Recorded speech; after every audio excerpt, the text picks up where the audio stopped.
Item número SCP-1529. Classe do objeto Euclídeo. Procedimentos especiais de contenção. O habitat natural do SCP-1529 deve ser monitorado constantemente por meio de telescópios e satélites, sempre que as condições climáticas permitirem. A vigilância com telescópios deverá ser realizada todo o ano, através das instalações de monitoramento da Fundação, localizadas no Nepal e na China. No início de cada ano, uma empresa de fachada da Fundação deverá estabelecer instalações de monitoramento nas regiões norte e sul do Monte Everest, além de acampamentos ao longo das principais trilhas de escalada da montanha. Quando o SCP for detectado, a vigilância deve ser conduzida por telescópios automáticos, equipados com sistema de gravação de vídeo. Caso seja necessário e seguro, a observação também poderá ser realizada por meio de aeronaves, como aviões ou helicópteros. A Fundação manterá contato regular com as expedições de alpinistas que tentam escalar a montanha, a fim de evitar que entrem em contato com o SCP-1529. Caso o SCP faça vítimas, os corpos deverão ser recuperados e transportados para um laboratório da Fundação, onde serão submetidos a autópsias e dissecação. Todas as vítimas do SCP terão a causa da sua morte registrada em suas certidões de óbito como morte por causas naturais relacionadas à altitude e hipotermia. Qualquer sobrevivente ou testemunha deverá ser interrogada e, posteriormente, administrada com amnésicos de classe D. A Força-Tarefa Móvel PSI-29029 deverá permanecer permanentemente na montanha, alojada nas instalações de monitoramento para garantir a contenção e o monitoramento contínuo do SCP. Descrição: SCP-1529 é uma criatura de aparência humana, que vagueia próximo ao cume do Monte Everest, no Nepal, acima dos 8.000 metros de altitude, na chamada Zona da Morte. Nessa região, as condições extremas de frio e escassez de oxigênio tornam a exploração humana extremamente arriscada e perigosa. 1529 veste-se da cabeça aos pés com roupas brancas, semelhantes às de um alpinista. O seu rosto sempre está coberto por um capuz. Nunca foi observado usando qualquer outro tipo de vestimenta. Como poucos sobreviventes tiveram contato direto com a entidade, a maioria das observações foi feita por telescópio. Não se sabe se suas roupas fazem parte do seu corpo ou o que existe por debaixo delas. A Fundação tomou conhecimento da existência do SCP em 1970, quando as expedições anuais ao cume do Monte Everest se tornaram mais comuns. Na época, rumores começaram a circular entre alpinistas sobre um monstro que habitava as proximidades do cume. Fotografias não reveladas supostamente encontradas na câmara de George Mallory após a descoberta de seus restos mortais em 1999 indicaram que 1529 estava presente durante a sua tentativa de alcançar o cume. Os recursos de sigilo de informações da Fundação afirmaram que a câmara de Mallory nunca foi encontrada e que sua morte foi causada por uma queda. Essas informações foram divulgadas pela mídia da época. O comportamento do SCP é variável. Às vezes ele permanece imóvel ou deitado por períodos que variam de 17 até 8 meses. Quando ativo, a entidade pode ser observada escalando a montanha em direção ao topo, sem nenhum rumo específico. Nunca foi visto utilizando equipamento de escalada, apenas suas mãos e pés. 1529 demonstra habilidades extraordinárias para subir e descer a montanha sem dificuldades, sendo aparentemente imune às baixas temperaturas, ventos fortes e ao ar rarefeito. Além disso, nunca foi observado fora da zona da morte, acima dos 8.000 metros de altitude. Seus períodos de atividade variam de 3 horas até 6 dias. Câmeras de infravermelho não conseguem detectá-lo. Se um alpinista que está escalando o Monte Everest ultrapassar a marca dos 8.000 metros enquanto o SCP estiver ativo, a entidade o perseguirá. No caso, se for um grupo, a entidade atacará um alpinista de cada vez, priorizando aqueles que estão sozinhos. Uma vez que o SCP avista sua vítima, ele induz a um estado de hipnose e o mata de forma desconhecida. Após a morte, os corpos das vítimas passam por um processo de aceleração de decomposição. De aproximadamente 220 pessoas que morreram em altas altitudes do Monte Everest desde 1924, acredita-se que SCP-1529 seja responsável por pelo menos dessas mortes. Os poucos sobreviventes que escaparam da entidade conseguiram, com a ajuda de outros alpinistas, uma vez que SCP-1529 só pode matar uma pessoa por vez. O motivo pelo qual a entidade mata ainda é desconhecido. Incidente número 1. Em de 1900 SCP-1529 entrou no acampamento 5 na entrada ao norte da montanha, a 7.775 metros de altitude, matando alpinistas locais e funcionários da fundação.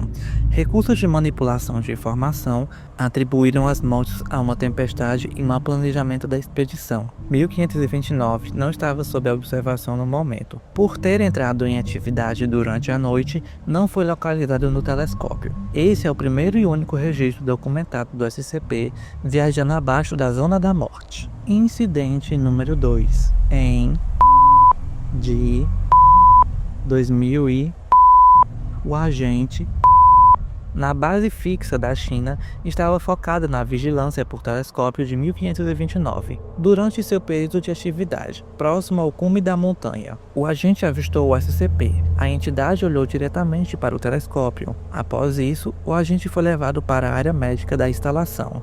Sua temperatura tinha caído para 27 graus, e sinais de queimaduras de frio nos dedos dos pés e das mãos apareceram. Depois desse ocorrido, a vigilância por telescópio foi suspensa por alguns dias, quando a supervisão aérea confirmou que a SCP-1529 havia parado de descer a montanha e entrou em um estado de inatividade. Registro de entrevista. Entrevistado, iremos chamá-lo de L por uma questão de segurança. Ele foi uma das pessoas que sobreviveu ao encontro com o SCP. Entrevistador, agente. L foi declarado como morto durante um encontro com o SCP-1529, pouco após chegar ao cume da montanha. Contudo, L foi encontrado vivo quando outro time chegou à sua posição. Cerca de 2 dias depois, ele foi retirado da montanha a salvo. Fora sua amputação de dedos das mãos e dos pés devido ao congelamento, conseguiu uma total recuperação. Segue um trecho da entrevista de L antes de sua alta do hospital. Me fale o que aconteceu quando você encontrou a criatura. Não deve ter sido mais do que 10 minutos depois do que eu deixei o cume, mais ou menos 1.300 metros do topo. Essa é a parte mais difícil da escalada. Você chega ao topo, você está alegre lá, orgulhoso de si mesmo. Então você percebe que fez a coisa mais difícil que você já fez na vida e terá que fazer tudo de novo. Agora mesmo, de trás para frente. Os ossos estavam a 5 ou 6 metros da minha frente. Eu tinha me atrasado um pouco para ajeitar o meu capuz. Foi aí que eu vi aquilo vindo. Qual foi sua reação quando você viu aquilo? Bem, no mínimo surpresos. Não fomos informados que havia mais alguém subindo a montanha naquele dia. Eu pensei que ele devia estar vindo pelo outro lado, ou ter sido deixado para trás por seus companheiros.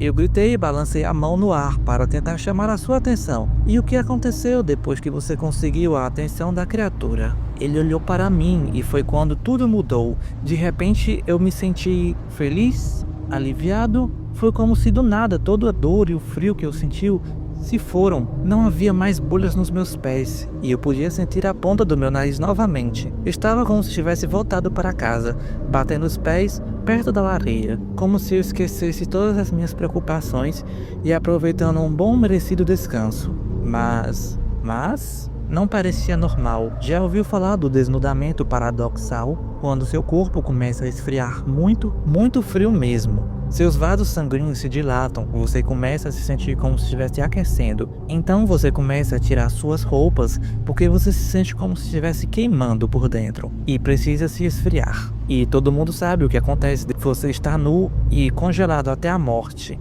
em um barranco de neve. Tem um amigo que se foi assim. Até onde sei, ele continua lá na montanha. Então você acreditou que estava imaginando aquilo. Certo, então eu tentei me mexer, mas eu não pude tirar os olhos do homem que começou a escalar na minha direção. E foi aí que a merda começou. Como assim? De repente toda a sensação quente e conforto se foi. Senti frio, mais frio do que tinha sentido antes. Mais frio do que deveria estar. Eu não podia sentir os meus dedos dos pés. ou o meu rosto. Senti os lábios rachando e congelando. Eu tentei respirar, mas era como se meus pulmões estivessem cheios de água. Minhas pernas tremeram, e quando eu me dei conta, eu caí. Meus companheiros estavam a quase 30 metros de distância agora. Eu tentei gritar para eles, mas tudo que saiu foi um assobio. Eu olhei para cima e aquele homem, aquela coisa, continuava vindo. Quanto tempo a criatura levou para chegar até você? 1 hora? Não sei ao certo. Eu não pude ver meu relógio, e eu acho que eu entenderia de qualquer jeito. Consegui colocar meus braços no chão, mas não consegui me levantar. Estava chegando ao ponto em que, mesmo que conseguisse me levantar, eu não chegaria ao acampamento antes do anoitecer. Estava começando a pensar que não sairia mais da montanha, mas o que me preocupava mais era o homem. Quanto mais perto ele chegava de mim, mais eu sentia algo na minha cabeça, algo primitivo e algo ameaçador. E acima de tudo, ódio. O que aconteceu quando ele chegou em você? Ele me agarrou pelos ombros e me forçou a encará-lo. Eu estava olhando dentro dos seus olhos. Aqueles olhos. Eles eram óculos ou olhos? Nenhum nem outro. Eu não sei. Mas era como se eu pudesse ver algo através deles. Não vendo eles, muito mais como senti-los. Imagens e sentimentos vieram à minha mente. Raiva e alegria. E confusão. Confusão? Não acho que aquilo estava acostumado a pessoas o resistirem. Então, me foi feita uma pergunta. Aquilo falou? Não. Eu podia ouvir aquilo, mas não com meus ouvidos. Eu vi imagens de pessoas sentadas em banheiras de hidromassagem, pessoas perto de uma lareira tomando sol na praia, aquecidas, pessoas felizes. Mas eu conhecia seus rostos. Eles eram de pessoas que vi em livros e em fotos. E pessoas que vi subir a montanha, mas nunca voltaram. Pessoas que morreram na zona da morte. E então eu ouvi uma pergunta. Qual foi? Poderia você resistir ao meu presente? Ele ficou perturbado neste ponto da entrevista e ficou em silêncio por um tempo. Continue! Eu mal entendi o que estava acontecendo, mas eu sabia que essa coisa na minha frente era uma ameaça maior do que qualquer uma tempestade ou desabamento de neve. Mover meus lábios foi a coisa mais difícil que já fiz, mas eu consegui e disse aquilo. Sim, como aquilo te respondeu? Eu vi mais imagens daquelas mesmas pessoas caídas na neve, já meio mortas. Eu posso dizer que estava olhando pela perspectiva daquilo. Eu deveria estar doente. A criatura não disse nada para mim com muitas palavras, mas estava bravo comigo. Eu estava ofendido e com muita raiva, chocado. Estava tentando me dizer que eu era um ingrato e ao invés de relaxar enquanto aquilo, eu perguntei a ele, por que você está fazendo isso? E a criatura disse o que então? Ele zombou de mim. Ele ficou em silêncio novamente. Apenas mais algumas perguntas. Por favor, como ele zombou de você?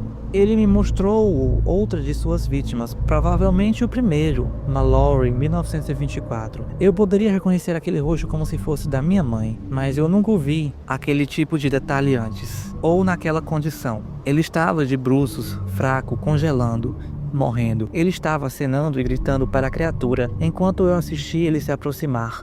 Aquilo olhou para os seus olhos e... ele me fez sentir cada segundo daquilo, até terminar. Eu acho que assistir aquilo era pior do que seria vivenciar. E então, ele me disse. Ellie ficou em silêncio. Te disse o quê? Porque está lá. O que aconteceu depois? Eu não ia deixar acontecer comigo. Aquilo estava me segurando. Tive forças para fechar o meu punho. Eu soquei ele, o mais forte que podia, com cada fragmento de força que tinha, bem nos olhos. Eles racharam. Eu pude ver o que tinha atrás deles. E o que era? Eu não me lembro muito depois disso, devo ter entrado no meu saco protetor de alguma forma, porque foi assim que eles me encontraram. Fim dos registros. Depois do encontro de Ellie com o SCP, ele não foi avistado por pelo menos 5 meses e 17 dias. Ellie morreu. Recursos de manipulação de mídia da Fundação reportaram que a causa da sua morte foi devido a complicações de exposições a amianto em sua infância. Uma autópsia feita pela Fundação indicou que ela estava sofrendo de extrema hipotermia, congelamento e edema cerebral na hora de sua morte. Ellie se retirou do alpinismo depois do seu encontro com o SCP e não viajou mais para 500 metros acima do nível do mar por 12 anos antes da sua morte. Adendo, a vigilância aérea mostrou uma imagem de uma criatura parecida a SCP-1529, próximo ao cume, como o governo de tinha proibido o alpinismo, a vigilância aérea por satélite vai continuar em períodos regulares até que a base de monitoramento permanente seja construída.